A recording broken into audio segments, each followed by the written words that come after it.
بسم اللہ الرحمن الرحیم نحمده ونصلی علی رسولنا الکریم اما بعد۔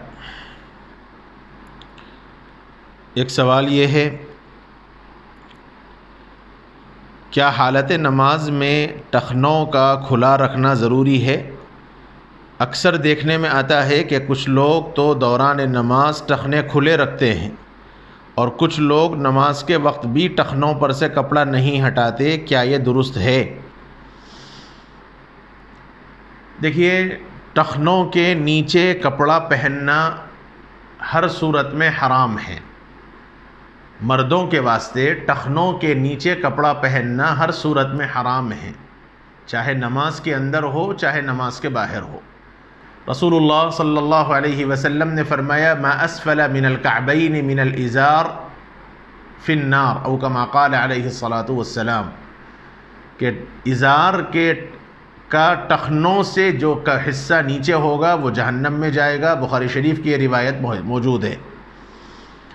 اور ایک روایت کے اندر یہ ہے کہ رسول اللہ صلی اللہ علیہ وسلم نے ایک صحابی کو ٹخنوں سے نیچے تہبند باندھے ہوئے دیکھا تو حضور نے کہا، جاؤ وضو کر کے آؤ اور دوبارہ انہوں نے پھر نماز پڑھو۔ وہ گئے، وضو کر کے آئے، پھر دوبارہ نماز پڑھی۔ حضور نے کہا، جاؤ پھر دوبارہ وضو کر کے آؤ۔ اس طرح 3 مرتبہ ہوا۔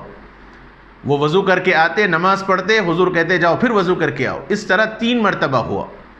اور بعض روایات میں یہ کہ نماز نہیں، وضو کر کے آئے، حضور نے کہا پھر وضو کر کے آؤ، وضو کر کے آئے، پھر کہا وضو کر کے آؤ۔ تو ایک صحابی نے عرض کیا کہ یا رسول اللہ، بار بار آپ نے ان کو وضو کرنے کا کیوں حکم دیا؟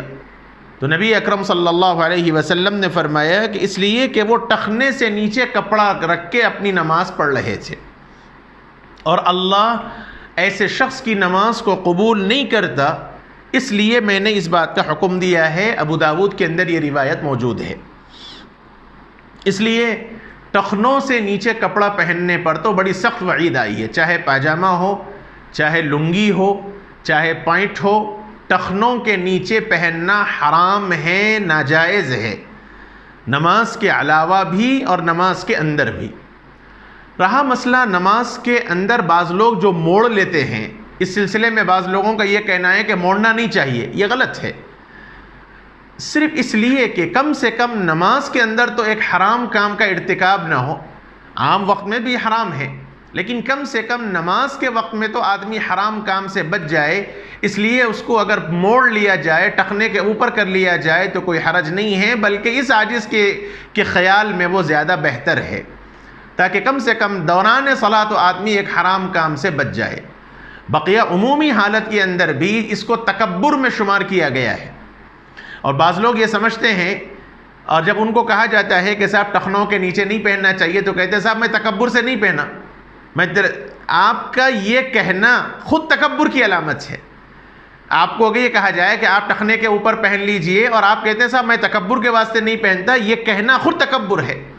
اگر آپ نہیں پہنتے تو کبھی آپ ایسا بھی ہوتا کہ ٹخنوں کے اوپر پہنتے۔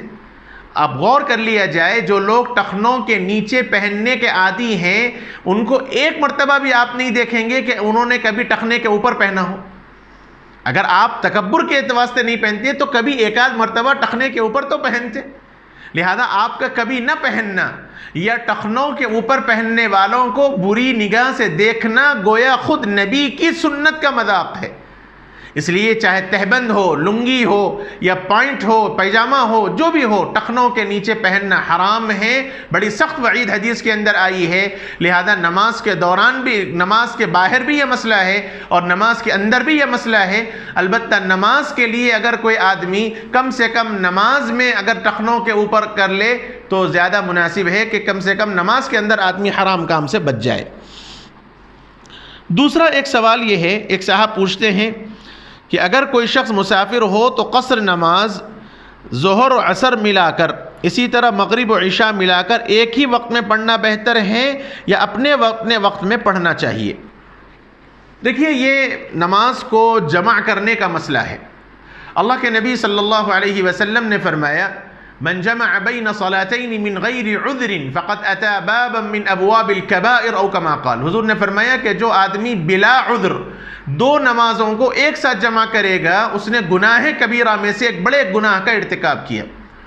اس لیے مسئلہ تو یہی ہے کہ بلا عذر دو نمازوں کو جمع کرنا بالکل جائز نہیں ہے. بلا عذر دو نمازوں کو جمع کرنا بالکل جائز نہیں ہے. ہاں البتہ عذر کی بنیاد پر جمع کرنا جائز ہے یا نہیں ہے یہ مسئلہ حضرات ائمہ کے درمیان مختلف فی ہے. دیکھیے ایک حج کے دوران ظہر اور عصر کو یعنی ظہر کے وقت میں عصر کو عرفہ کے میدان میں اور مزدلفہ کے میدان میں مغرب کی نماز کو مؤخر کر کے عشاء کے ساتھ یہ جمع ہے. اس میں تو کوئی اختلاف نہیں, یہ جمع کرنا ہے اور یہ کرنے کا حکم دیا گیا ہے. یعنی عرفہ کے میدان میں عصر کو پہلے ظہر کے ساتھ اور مزدلفہ میں مغرب کو مؤخر کر کے تاخیر کر کے عشاء کے ساتھ یہ پڑھنا ضروری ہے, جمع کرنا. بقیہ عام حالات میں نمازوں کو جمع کرنا جائز ہے یا نہیں ہے, حضرت امام ابو حنیفہ رحمۃ اللہ علیہ کے نزدیک کسی بھی حال میں جمع نہیں کیا جا سکتا.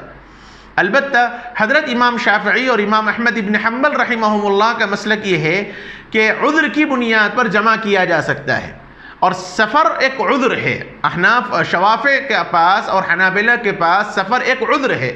لہذا شوافع کے پاس اگر کوئی آدمی سفر میں ہو اور 78 کلومیٹر کی مسافت ہو تو ایسا آدمی ظہر کے وقت میں عصر کو, مغرب کے وقت میں عشاء کو اگر پڑھنا چاہے تو پڑھ سکتا ہے.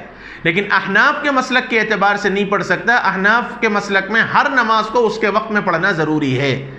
لہذا یہ مسئلہ جو احناف اور شوافع کے اعتبار سے ہے وہ آپ کے سامنے عرض کیا گیا.